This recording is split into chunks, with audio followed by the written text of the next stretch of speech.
So in this problem, it's a little bit different than the one we did last. This time they are asking which could be the solution. Okay, the last question we drew the solution and we had to guess which differential equation it was. So in this problem, we're actually looking to find which equation of the graph, what the equation is of the graph that we're about to draw. Okay, so now I sketched one in. It kind of looks like that. Now, I can pretty easily say, right, which ones of these they aren't.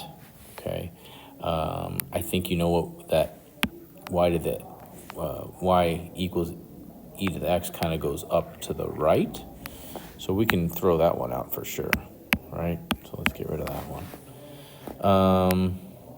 And then if I reflect it, that's where we've got some reflections going on. So I've got a reflection here, I've got a reflection here. I mean, it kind of has that shape of an e to the x, but not quite. And then maybe you don't remember what a natural log looks like. So that's worth maybe checking out and punching in and saying, okay, wait, I know there's an asymptote somewhere, but where? And so if you recall, this usually has a ceiling, so it ends up having a graph that looks like that. So it sort of climbs up and then flattens out. So we can throw those two out pretty easily as well.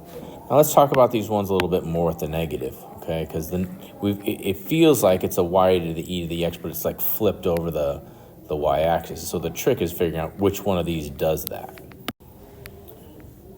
So if you remember all your properties and how transformations and all that, this one is going to flip the graph of y equals x over the x-axis, not over the y-axis. This is the one that's going to flip us over the y-axis, and so that will be our answer, and we can throw this one out.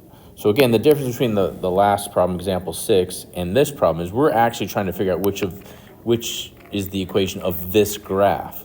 In example 6, the graph that we were looking at was the solution, and we were trying to figure out which was the differential equation. So we were looking at the derivative of that graph. This one we're actually trying to find the derivative, or sorry, the equation for this graph. Hopefully that helps.